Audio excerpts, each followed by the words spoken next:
नमस्कार मित्रांनो, माझं नाव प्रफुल्ल. आज ह्या व्हिडिओमध्ये आपण बोलणार आहे की महाराष्ट्राचा खरोखर बिहार होत चाललाय का. मला तर तेच वाटतंय, महाराष्ट्राचा बिहार झालेलाच आहे. काय काय बिहार होतं तुम्ही म्हणता, हो काय बोलतोय, पण बरोबर बोलतोय. महाराष्ट्राचा बिहार होतच चाललाय. आता मागच्या आठवड्यामध्ये दहीहंडीचा कार्यक्रम झाला, पण दहीहंडीच्या कार्यक्रमामध्ये आपण जेवढी दहीहंडी फुटली नाही त्यापेक्षा बाया नाचल्या स्टेजवर. मुंबईमध्ये तेच, ठाण्यामध्ये तेच, पुण्यामध्ये तेच, नगरमध्ये तेच, नाशिकमध्ये तेच, अख्ख्या ऑल ओव्हर महाराष्ट्रामध्ये तेच बाया नाचत होत्या दहीहंडीला. हे कितपत योग्य आहे? महाराष्ट्रामध्ये बाया नाचतात दहीहंडीला. छत्रपती शिवाजी महाराजांचा महाराष्ट्र येऊ, लोकमान्य टिळकांचा महाराष्ट्र आहे, डॉक्टर बाबासाहेब आंबेडकरांचा महाराष्ट्र येऊ, आणि हे कितपर्यंत असं योग्य आहे? छत्रपती शिवाजी महाराजांचा महाराष्ट्र येऊ. छत्रपती शिवाजी महाराजांनी आत्तापर्यंत त्यांच्या दरबारामध्ये कधी बाईला नाचवलं पण नाही, आणि त्यांचं महाराष्ट्रात असे होतात. हे कितपत योग्य आहे? मला तर चुकीचं वाटतं हे. आणि हे कार्यक्रम ऑर्गनाईज करणारे, जे कार्यक्रम हे ऑर्गनाईज करतो, तो किती मूर्ख माणूस आहे, किती असं बावळ माणूस आहे तो, असं कार्यक्रम ऑर्गनाईज करतो. कितपत योग्य पडतंय तुम्हाला? मला तर पटत नाही. महाराष्ट्रामध्ये असे कार्यक्रम ऑर्गनाईज होतात. त्यांना फक्त कार्यक्रम ऑर्गनाईज करायचं म्हणजे काय, कार्यक्रम ऑर्गनाईज करायचा, 4 बाया बोलवायच्या, त्या नाचताना बघायला गर्दी जमवायची. गर्दी जमायचं कारण म्हणजे बाया, आणि म्हणून खरं ऑर्गनाईज काम करतात. मग डायरेक्ट बोलतो मी डायरेक्ट बोलतोय, गर्दी जमाव म्हणून हे कार्यक्रम होतात. पण हे मला योग्य नाही आहे. आपली संस्कृती कोणती कशी नाही. उद्या लोक लेझिम करा, लेझिम नृत्य ठेवा, ढोलपथक ठेवा, असे कार्यक्रम आहे ना. आपण यांच्या विरुद्ध आवाज उठवला, हेच म्हणतात लावणीचा न्यायचा आपले कार्यक्रम आहे, आपली संस्कृती लावणी. लावणी आपली संस्कृती, पण पोके अशी त्याचा एक स्पेशल कार्यक्रम व्हावा ना. अशा दहीहंडीच्या कार्यक्रमामध्ये शेजारी छत्रपती शिवाजी महाराजांची मूर्ती राहते स्टेजच्या एका कोपऱ्याला, आणि त्याच्या कडाला त्यांच्या समोर कडाला बाजूला अशा बायांचा नाचताना कार्यक्रम होतात. कितपत योग्य आहे? आणि उद्या हेच लोक म्हणतात आपली संस्कृती धोक्यामध्ये, आपली संस्कृती अशी, आपली संस्कृती तशी. आपली संस्कृती खरोखर धोक्यामध्ये आहे का? तुमच्यामुळे का जनतेमुळे धोक्यात आहे? तुमच्यामुळे खरोखर संस्कृती धोक्यात आहे. आपली संस्कृती ही धोक्यामध्ये नाही आहे, पण संस्कृती तुम्ही धोक्यामध्ये घालू राहिली. ती तुम्ही करायचे कार्यक्रम, लोक शिवाजी महाराजांचे असे ठेवा ना कार्यक्रम, पोवाडे वगैरे, लोक पोवाडे वगैरे, किती छान छान पोवाडे वगैरे होतात. तसे कार्यक्रम ठेवा ना. त्याला अक्षरशः लोक आवर्जून जाते, गर्दी करते. पण अशा कार्यक्रमात तुम्ही काय लोकांना काय दाखवायचं तुम्हाला, की छत्रपती शिवाजी महाराजांचा महाराष्ट्र आहे ना, आत्ता आम्ही त्यांचं काय आदर्श.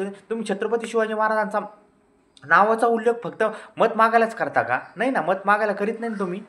आता तुम्ही म्हणता हे काही बोलतं, माझ्या विरुद्ध आवाज उठवतात, हे करतात, ते करतात. पण मला हे मनात प्रश्न उठवतात, छत्रपती शिवाजी महाराजांचा आवाज तुम्ही फक्त मत मागायला उठवतात का? आणि हे एक दुसरं लोकसंस्कृती, धर्म वगैरे संस्कृतीचा आवाज फक्त तुम्ही मत मागायलाच करता का? नाही ना. संस्कृती आपली ही का? नाही ना. कृष्ण जन्माष्टमीत गोपाळकालेला बाया नाचणं कितपत योग्य आहे? मला ते गोष्ट एकदम पटत नाही, आवडत नाही. कोणी असू द्या, कोणत्या पक्षाचा असून द्या, पण जिने हे कार्यक्रम ऑर्गनाईज केलेले तो अतिशय एकदम बावळपणा आहे, एकदम चुकीचं आहे. मला ते गोष्ट पटतच नाही. म्हणजे कितपत योग्य आहे? महाराष्ट्रामध्ये छत्रपती शिवाजी महाराजांच्या महाराष्ट्रामध्ये अशा कार्यक्रमात बाया नाचते, कल्पना करून म्हणजे अतिशय डोळ्यात पाणी, म्हणजे असं कसं तरी वाटतं. हे एकदम चुकीचं वाटतंय.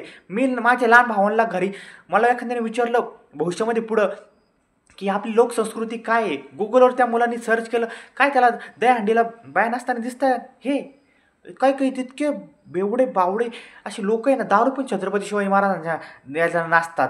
मला कित्येक दिवसाचा आवाज उठायचा त्या गोष्टीवर. पण आता माझी हिंमत आली, मी याच्यात व्हिडिओ करतो. मला किती 2 जण पाहतात, 10 जण पाहतात, किती जण पाहतात मला माहीत नाही. पण हे एकदम चुकीचं आहे. मी याच्यावर बोलणार. हे चुकीच्या गोष्टी होतात महाराष्ट्रामध्ये, चुकीच्या गोष्टी होतात. लोक मतदानाच्या नावाखाली महाराजांचं नाव वापरतात, पण नंतर महाराजांना विसरून जातात. काय महाराजांचा फक्त उल्लेख फक्त मतदानपुरताच ठेवलेला आहे तुम्ही. आणि चौकामध्ये पुतळे उभं करायचं, हे करायचं, ते करायचं, महाराजांची शिवजयंती वगैरे. महाराजांचं विचारधारा करा ना. महाराजांचं युद्धाचं कौशल्य कसं होतं, शेतीचे विचार कसे होते, राजनैतिक बैठक कशी होती, महाराजांचा तो अभ्यास करा ना. माझा अभ्यास नाही झालेला महाराजांबद्दल, सॉरी, त्याबद्दल मी चुकून माफी मागतो. पण तुम्ही पण अभ्यास करा महाराजांचे वेगवेगळे कार्यक्रम ठेवा, आणि असं चांगला एक नवीन पिढीला, चांगल्या देशाला एक चांगलं वळण लावणं असं काही कार्यक्रम करा ना. मला तर स्पेशली खरंच वाटतं कोणत्या पक्षाचा असून त्याने आता तोच फक्त स्पेशल फक्त असे कार्यक्रम ठेवतो ना गर्दी जमाय करता आणि याच्याकरताच ठेवतो. त्याचा मतदानाचा तो लालच पाहतो. जनता आपली उडी भाबडी जाती त्याला मतदान करते आणि तोच असं ते वेगवेगळे करतात. बाकी काहीच नाही. आजकाल हेच चाललेलं आहे फक्त मतदानापुरता जनतेचा उपयोग करून घ्यायचा. बाकी काहीच विषय नाही यांच्या डोक्यामध्ये. दहीहंडीला गौतम पाटीलचा कार्यक्रम ठेवायचा. गौतम पाटील नाचणार. तिला काय सुपारी असं 1-2 लाख 3 लाख रुपये 4-5 लाख रुपये ती सुपारी द्यायची आणि आपला कार्यक्रम करायचा. नंतर काय नाही.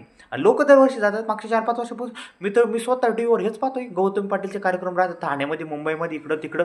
अरे काय आहे? काय चाललंय? आपण महाराष्ट्रामध्ये राहतोय. महाराष्ट्राला बाया नसणे योग्य कित्येक योग्य आहे दहीहंडीला. मला ती गोष्ट कल्पना करून अतिशय कसं तरी म्हणजे विचार करून पाहून कसं तरी वाटतंय. आणि तुम्हाला काही वाटत नाही खुशाल? लोकप्रतिनिधी येईन तुम्ही. लोकप्रतिनिधीचं काम काय आहे? संस्कृती, आपली संस्कृती अशी संस्कृतीला पुढं नाही ह्याचं काम आहे. तुम्ही ढोलपातकाची कामं कार्यक्रम ठेवा. संस्कृतीला अशी पुढं नाही येतं तुम्ही. तुम्हाला काही पटलं पाहिजे. संस्कृती जपायचं काम आहे. अतिशय मला योग्य वाटतंय. पण कार्यक्रम ठेवायचं चांगल्या पद्धतीने ठेवा. हे इतकं योग्य नाही हो. हे खरंच योग्य नाही. खरंच योग्य नाही. खरं किती असतं लाजिरवाणी गोष्ट आहे. छत्रपती शिवाजी महाराजांच्या महाराष्ट्रामध्ये ही गोष्ट होती. डॉक्टर बाबासाहेब आंबेडकरांच्या महाराष्ट्रामध्ये ही गोष्ट होती. आपल्या महाराष्ट्रात किती मोठी मोठी लोक असते. काय त्यांच्या महाराष्ट्रामध्ये काय चाललंय? सेलिब्रिटी बोलवतात, नट्या बोलवतात आणि त्यांच्या नावाखाली तुम्ही दहीहंडीला गर्दी करतात. कित्येक बॉलिवूड सेलिब्रिटीज त्या फक्त दहीहंडीला पैशामुळे येतात आणि काय थोडंफार असं करणार जाणार. गर्दी जमावायच्या नावाखाली लोक जमणार तसे. पण तुम्ही त्यांना असं काहीतरी चांगलं दाखवा ना. काय मला ती गोष्ट खरंच पटत नाही. म्हणजे असं कित्येक योग्य वाटतं. दहीहंडीचे कार्यक्रम असे व्हिडिओज वगैरे पाहतो एकदम खरंच खूप वाईट वाटतंय. खरंच मला मनापासून तळतळ येते अशा गोष्टी जर बघितल्या ना मनापासून तळतळ येते मला. काय नेमकं काय चाललं आहे महाराष्ट्रामध्ये? खूप चुकीचं वाटतंय मला असं. महाराष्ट्रामध्ये दहीहंडीला बाया नाचतात वगैरे खूप चुकीचं आहे. तर याच्यामध्ये ह्या व्हिडिओमध्ये जर खरंच ना काही चुकलं असं ना मनापासून मी माफी मागतो. कोणाचा राग वगैरे असं आला असं माझ्या मनातले जे विचार होतो ते मी मांडतो. आणि कोणाला काही राग वगैरे आला असलं तरी माफी मागतो भाऊ. काही सॉरी, माफ करा. पण हे योग्य नाही आहे. मला पटत नाही. माझे विचार मी मांडलेले. आणि कोणाचं काही चुकलं असेल, छत्रपती शिवाजी महाराजांचा उल्लेख करताना काही चुकलं असेल तरी पण मला माफ करा. आणि ह्या व्हिडिओमध्ये काही भूल झाली असेल, कोणाचा मान सन्मान ठेवला नसेल तर तरी पण माफ करा. आणि हे व्हिडिओ मी फक्त माझ्या मत मांडण्याकरता केलेला आहे. तुम्हाला जर योग्य वाटत असेल तर कॉमेंट करा, शेअर करा. माझे काही 4-5 जण मला व्हिडिओ पाहतात. मला काही शेअर करण्याची गरज नाही, काही करण्याची गरज नाही. पण एक मत म्हणून मी माझं समाजात काहीतरी आपला घटक आहे. मी आज देशाचा नागरिक आहे, महाराष्ट्राचा नागरिक आहे. पण म्हणून मी हा व्हिडिओ केलेला आहे. तर आजच्या व्हिडिओमध्ये एवढंच. बस, धन्यवाद.